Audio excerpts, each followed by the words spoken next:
زندہ ہوں گا تو ہم اس کی ایسی کی تیسی پہلے ہم کریں گے. تجھے نہیں بولیں گے پہلے دکھا تو کس نے کتاب لکھی. تیرے باپ نے تو نہیں لکھی, تیری ماں نے لکھی. کس نے لکھی کتاب؟ اب اسی کتاب کا دوسرا ایک واقعہ سنا رکھا. اسی کتاب کا 2 صفحہ الٹو, 2 صفحہ الٹنے کے بعد یہ واقعہ لکھا ہے. کیا لکھا ہے وہ واقعہ؟ ذرا سنیے مولوی صاحب کی زبانی. اسی کتاب کا پہلے جو واقعہ سنایا کہتا ہے صفحہ 179 پہ یہ واقعہ لکھا ہوا ہے, اور یہ اب یہ دکھا رہا ہے صفحہ 181 پر یہ واقعہ لکھا ہوا ہے. اب واقعہ ذرا سنیے. ذرا ان کی شکلیں دیکھ دیکھ کر بھی کمپیوٹر ہینگ ہو جاتا ہے. کتنا ان کو برداشت کروں میں ان حدیثوں کو. کئی سالوں سے چل رہا ہے میرے خیال میں. یہ لیپ ٹاپ میرے پاس 12-13 سال سے ہے. اور اسی کے 2 صفحہ الٹنے کے بعد, صرف 2 صفحہ 181 صفحے پر دیکھیں گے لکھا ہوا ہے غوث اعظم دستگیر. اب دستگیر کا معنی دیکھیے کیا لکھا ہوا ہے. بڑے پیر صاحب نے اللہ سے کہا کہ دکھاؤ یہ 7 آسمان تو نے کیسے بنائے.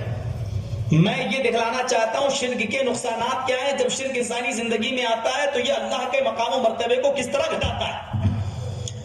بڑے پیر صاحب اللہ سے کہہ رہے ہیں غوث پاک عبد القادر جیلانی کہ مجھے دکھلاؤ یہ 7 آسمان تو نے کیسے بنائے. گویا کہ یہ انجینئر تھے, سگنیچر ان کو کرنا تھے. اللہ تعالیٰ ان کو لے کے چلا. پہلا آسمان دیکھا کہ بالکل ٹھیک, دوسرا دیکھا کہا مستحسن اچھا ہے, تیسرے کو بھی پاس کر دیا. چوتھے آسمان پر جب اللہ پہنچا تو اس کو بھی پاس کر دیا کہ یہ بھی ٹھیک. چھٹے آسمان پر جب اللہ پہنچا, مہاتما چھٹے پر, تو وہاں سے اللہ کا پیر پھسلا. بڑے پیر صاحب کا پیر نہیں پھسلا, میں بولنے میں غلطی نہیں کر رہا ہوں. اللہ کا پیر پھسلا اور چھٹے آسمان سے اللہ گرا, اور وہ گر کر نیچے چوتھے آسمان پر آیا. بڑے پیر صاحب نے اپنا دائنا ہاتھ بڑھایا اور اللہ کو کھینچ لیا, پکڑ کے ان کو اٹھا لیا. گرنے سے, زمین پر آنے سے ان کو روک لیا, ہاتھ پکڑا اور ان کو کھینچا اور اوپر چڑھا لیا. اس دن سے ان کا نام پڑ گیا دستگیر, ہاتھ بڑھا کر اللہ کو کھینچنے والا. یہ دستگیر کا معنی یہ ہے, ہاتھ بڑھا کر اللہ کو کھینچنے والا. میں سمجھتا ہوں کہ اللہ کی جو رسوائی اور ذلت اس فرقے نے کی ہے, شاید ہندوؤں کی مذہبی کتابیں بھی اگر آپ پڑھ ڈالیں تو یہ نہیں ملے گا. کتاب کا 2 صفحہ الٹیے, صفحہ 181 پر یہ واقعہ لکھا ہے دستگیر. غوث پاک کا لقب ہے دستگیر. اس کے معنی کیا بتایا ہے وہابڑے نے؟ معنی یہ بتایا کہ غوث پاک نے اللہ سے کہا مجھے آسمان دکھا, تو نے کیسے بنایا. تو اللہ نے کہا چلو عبد القادر دکھا دیتے ہیں آسمان, آ جاؤ اوپر. غوث پاک کو اللہ لے کر آسمان دکھانے گیا. پہلا آسمان دکھایا اللہ نے, غوث پاک نے دیکھا بہت اچھا ہے آسمان, بڑی تعریف کی پہلے آسمان کی. دوسرا آسمان دیکھا بہت اچھا, تیسرا, چوتھا, پانچواں. چھٹے آسمان پر جب اللہ پہنچا تو اللہ کا پیر پھسل گیا اور اللہ چھٹے آسمان سے نیچے گرا, چوتھے آسمان تک آیا. ابھی اور گر ہی رہا تھا, اس سے پہلے کہ اور گرتا. چوتھے پہ جیسے آیا غوث پاک نے اپنا دائنا ہاتھ, سیدھا ہاتھ بڑھایا, اللہ کو پکڑ کر کھینچ لیا, گرنے سے بچا لیا. اس دن سے نام پڑ گیا دستگیر. دستگیر کے معنی وہ بتایا جو اس کی امی نے لغت میں لکھے, اللہ کو ہاتھ پکڑ کر کھینچ لیا. اس کی امی کی ڈکشنری میں, ورنہ جو اوریجنل ڈکشنری آپ کو ملیں گی, پھر اردو لغات دیکھ لیں آپ, جہانگیر اردو لغت دیکھ لیں آپ, علمی اردو لغت دیکھ لیں آپ, جتنی ہے لغت کشوری دیکھ لیں آپ فارسی کی, فرہنگ عامرہ فارسی کی لغتیں دیکھ لیں, ساری لغتوں میں آپ کو دستگیر کے معنی ملیں گے ہاتھ پکڑ کر مدد کرنے والا. سمجھ رہے, اللہ کو پکڑ کر کھینچنے والا نہیں ملے گا. لیکن ان کی امی نے جو لغت لکھی اس میں لکھا ہے ہاتھ پکڑ کر اللہ کو کھینچنے والا. اس دن سے اس لیے غوث پاک کا نام پڑ گیا دستگیر. یہ خدا کی بھی توہین ہے, غوث پاک کی بھی توہین ہے, سنیوں پر الزام بھی ہے. اور اس کے بعد یہ تبصرہ رہا ہے کہ جو توہین ان بریلیوں نے کی ہے, ہندو کی کتابیں بھی آپ پڑھ لو گے تو یہ توہین نہیں ملے گی. خبیث کی اولاد, جو جھوٹ تو بول رہا ہے, تیرے باپ ابلیس نے بھی اتنا بڑا جھوٹ نہیں بولا ہے. اگر ہے کتاب تو دکھاؤ بھائی.